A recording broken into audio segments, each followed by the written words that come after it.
Hello বন্ধুরা, আজ আমি তোমাদের তৈরি করে দেখাবো পারফেক্টলি কিভাবে ঠাকুরবাড়ির মতো ছোলার ডাল দিয়ে চপ বানাবে। নমস্কার বন্ধুরা, পলি কিচেনে জানাই আপনাদেরকে অনেক অনেক স্বাগত। ঠাকুরবাড়ির স্টাইলে ছোলার ডাল দিয়ে যদি চপ করতে চাও তাহলে কিন্তু প্রথমেই 2 থেকে 3 ঘন্টা মতো আগে ছোলার ডাল ভিজিয়ে রাখতে হবে। আর ছোলার ডাল ভিজিয়ে রাখার পর নখ দিয়ে চাপলে কিন্তু সেটা ভেঙে যাবে। এবারে ডালটাকে ভালোভাবে ধুয়ে প্রেসার কুকারে দিয়ে এটাকে 2 থেকে 3টে সিটি দিয়ে দিতে হবে।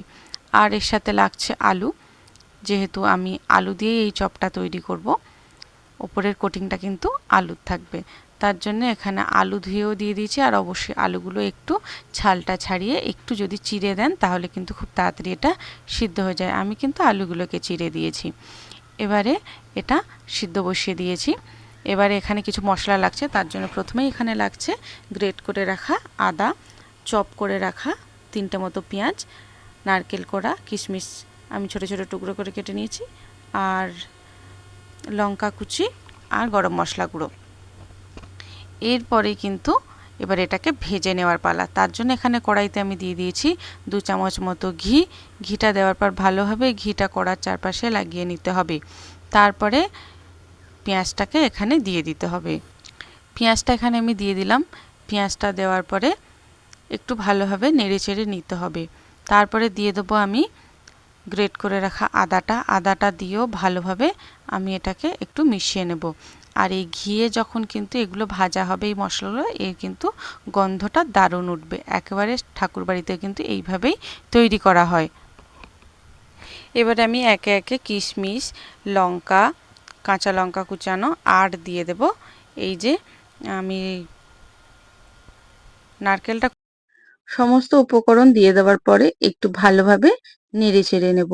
নারকেল, পেঁয়াজ, লঙ্কা এগুলো সুন্দরভাবে নেড়ে চেড়ে নিয়ে সিদ্ধ করে জল ঝরিয়ে রাখা যে ডালটা আমি রেখেছিলাম, সেই ডালটা, ছোলার ডালটা এখানে আমি দিয়ে দিলাম।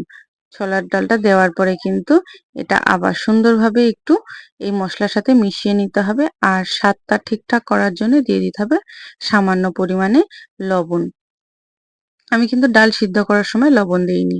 এবারে দিয়ে দিচ্ছি ঝালের জন্য একটু লঙ্কা গুঁড়ো। আপনারা চাইলে কিন্তু এখানে কাঁচা লঙ্কার কুচিটা একটু বেশি করে দিয়ে দিতে পারেন।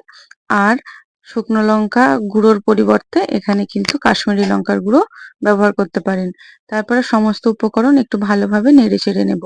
আর যখন এটা নাড়তে হবে অবশ্যই গ্যাসের ফ্লেমটা একদম সিম করে রাখবেন, না হলে কিন্তু এটা পুড়ে যাওয়ার সম্ভাবনা থাকবে। তারপরে একটু নেড়ে চেড়ে উপর থেকে দিয়ে দিলাম গরম মশলার গুঁড়ো। গরম মশলা গুঁড়োটা দেওয়ার পরে একটু ভালোভাবে গরম মশলা গুঁড়োটা এর সাথে মিশিয়ে নিতে হবে।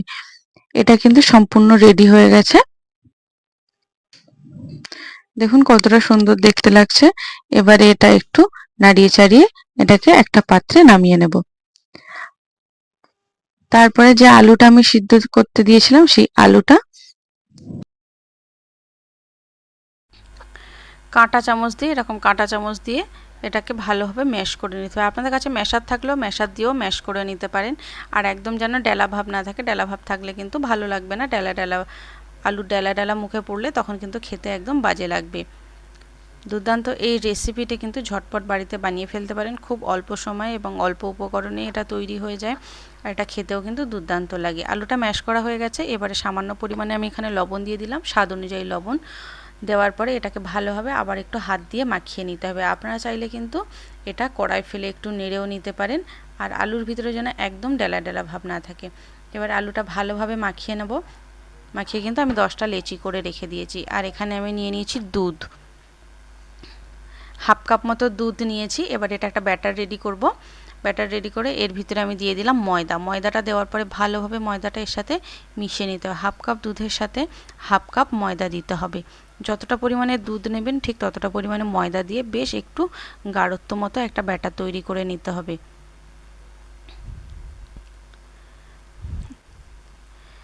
আমি এখানে আরও কিছুটা পরিমাণে দিয়ে দিলাম ময়দা। ময়দা দেওয়ার পরে আর এটা কিন্তু একটু চামচ দিয়ে নেড়ে নেব। তারপর চামচ দিয়ে দেখুন, আর কিন্তু চামচ দিয়ে নাড়লে সম্পূর্ণ কিন্তু এখানে মিক্সড হচ্ছে না, তার জন্য এখানে একটু হাতের ব্যবহার করতে হবে। তার জন্য আমি চামচটা সরিয়ে দেবো। এবারে চামচটা সরিয়ে দিয়ে এটা হাত দিয়ে ভালোভাবে একটু রেডি করে নেব, যাতে সুন্দরভাবে এটা মিশে যায় দুধের সাথে। আর গাঢ়ত্বটাও আপনাদেরকে দেখাচ্ছি আমি হাত দিয়ে সম্পূর্ণ রেডি করে নিয়েছি। আর গাঢ়ত্বটা দেখুন একদম কিন্তু ব্যাটারটা একটু থকথকে টাইপের হয়ে গেছে, একটু মোটা হয়ে গেছে। আর এখানে নিয়েছি ব্রেড গাম, এখানে 200 গ্রাম মতো ব্রেড গাম নেওয়া আছে। এবারে লেচিটা রেডি করে নেব। আর এটা কিন্তু একেবারে ঠাকুরবাড়ির স্টাইলে কিন্তু চপ তৈরি হচ্ছে। এবার এখান থেকে একটা আলু নিয়ে নিলাম। আলু নেওয়ার পরে আলুটা একটু হাতে চেপে একটু চ্যাপটা করে নিতে হবে। তারপরে এই যে আমি পুরটা রেডি করেছি ছোলার ডাল দিয়ে, এই ছোলার ডাল দিয়ে এই পুরটা এই আলুর ভিতরে দিয়ে এটাকে ভালোভাবে আলু দিয়ে কাভার করে নিতে হবে। আলু দিয়ে এরকম সুন্দরভাবে কাভার করে নিয়ে একটু গোল করে নিতে হবে, যেন একটুও কোথাও দিয়ে যেন ডালটা না বেরিয়ে যায়। দেখুন এখানে একটু বেরিয়ে গেছে, একটু চেপে দিলে কিন্তু এটা বন্ধ হয়ে যাবে। এবারে হাতের তালুতে ফেলে এরকম চ্যাপটা করে দিতে হবে, যেমন চপের আকার হয় সেরকম করে নিতে হবে। এটা সম্পূর্ণ রেডি হয়ে গেছে। তারপরে এখানে আমি যে ব্যাটারটা রেডি করে রেখেছি সেই ব্যাটারের ভিতরে এটা দিয়ে রেডি করে নিতে হবে। এবারে আমি আলুর যে আমি চপের আকারে যেটা তৈরি করেছি সেটা ব্যাটারের ভিতরে দিয়ে দিলাম। দেওয়ার পরে এই দুধের ব্যাটারের ভিতরে দিয়ে ভালোভাবে একটু ডুবিয়ে নিয়ে ব্রেডক্রামের ভিতরে দিয়ে, যেহেতু আমার ডান হাতটায় ব্যাটারটা লেগে আছে তার জন্য কিন্তু ব্রেডক্রামের ভিতরে দিলে এটা কিন্তু আমার হাতে লেগে যাবে। এবারে বাঁ হাত দিয়ে এটা রেডি করে নিয়েছি। আমি এটা সিঙ্গেল কোট করেছি, আপনারা চাইলে ডবল কোটও করতে পারেন। ডবল কোটিং করলে একটু শক্ত শক্ত ভাব বেশি হয়। এবারে এটা এখানে আমি রেখে দিলাম। ঠিক একইভাবে বাদ বাকিগুলোকে আমি তৈরি করে নিয়েছি। দেখেই বুঝতে পারছেন কতটা সুন্দর হয়েছে। এবারে এটা কিন্তু ভাজার পালা। ভাজার আগে কিন্তু এটা রেডি করে 5 থেকে 7 মিনিট একটু রেখে দিলে ভালো হয়। এটা কিন্তু ব্রেডক্রামটা ভালোভাবে আলুর সাথে বসে যায়। এবার এখানে একটা আমি ফ্রাইং প্যান নিয়েছি, ফ্রাইং প্যানটা বসিয়ে দিয়েছি। এবার এখানে আমি দিয়ে দেবো তেল। যত সময় না তেলটা গরম হয় তত সময় একটু অপেক্ষা করতে হবে। আর এটা কিন্তু ডুবো তেলে ভাজতে হবে।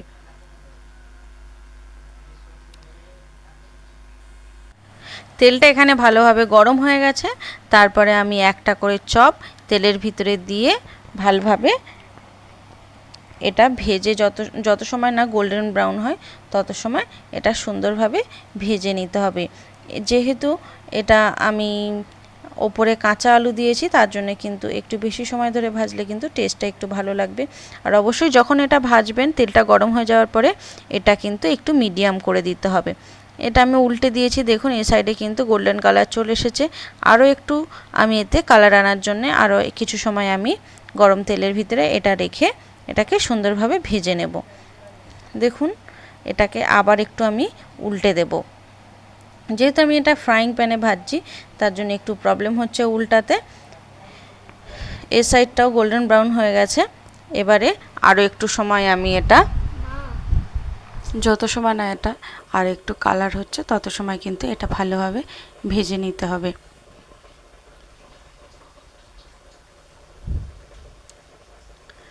এটা আমি একটু সাইড করে দিয়েছি। সাইড করে আরও একটা চপ আমি এর ভিতরে দিয়ে দিলাম।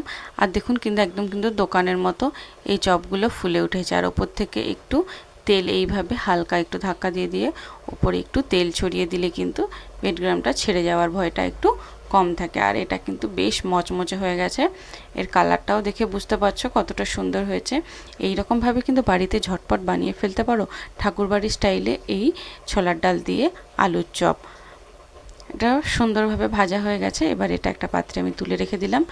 আর আরও এখানে আমি দুটো এখানে দিয়ে 3টে একসাথে ভেজে নিচ্ছি। যত সময় না গোল্ডেন ব্রাউন কালার আসছে তত সময় এটাকে সুন্দরভাবে ভেজে নিতে হবে, উল্টে পাল্টে ভালোভাবে ভেজে নিতে হবে। দেখুন এই সাইডে কিন্তু কালার চলে এসেছে, ভালোভাবে উল্টে দিতে হবে, উল্টে সুন্দরভাবে এটাকে ভেজে নিতে হবে।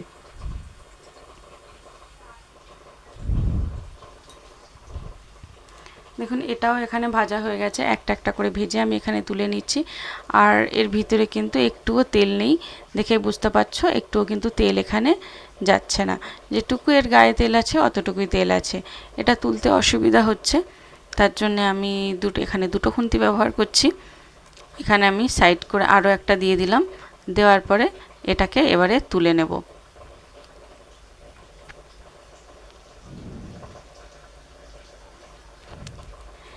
বাদবাকি যেগুলো আছে অপোজিট সাইডে কিন্তু কালার চলে এসেছে। এবারে যেটা আগের থেকে দেওয়া ছিল সেটা এবার এখানে তুলে নেওয়ার পালা। দেখেই বুঝতে পারছো বন্ধুরা কতটা সুন্দর হয়েছে। এর কিন্তু গন্ধটাও খুব সুন্দর আর খেতেও দুর্দান্ত লাগে। এবারে সব একইভাবে আমি ভেজে এখানে একটা পাত্রে তুলে নেব। দেখুন এখানে কিন্তু সবকটা ভাজা হয়ে গেছে আর একদম পুরো দোকানের মতো হয়েছে আর ওপরটা কিন্তু একদম মুচমুচে ভাব আছে। এবারে রেসিপিটা কেমন লাগলো বন্ধুরা অবশ্যই কিন্তু কমেন্ট করে জানাতে ভুলবেন না। আরও এরকম সুন্দর সুন্দর নিত্য নতুন রেসিপি পাওয়ার জন্য অবশ্যই আমার চ্যানেলটাকে সাবস্ক্রাইব করে পাশে থাকা বেল আইকনটি প্রেস করে নোটিফিকেশানটা অন করে রাখবেন। এবারে আমি এখানে আপনাদেরকে একটা ভেঙে দেখাবো। আর কিন্তু সব কটা কিন্তু বেশ মচমচ হচ্ছে। দেখুন যেটা কিন্তু সিঙ্গেল কোটিং আছে সেটা একটু নরম নরম লাগছে, বাদবাকি কিন্তু সব কিন্তু এখানে একদম মচমচে। ডবল কোটিং করা আছে সেহেতু বেশ মচমচে হয়েছে।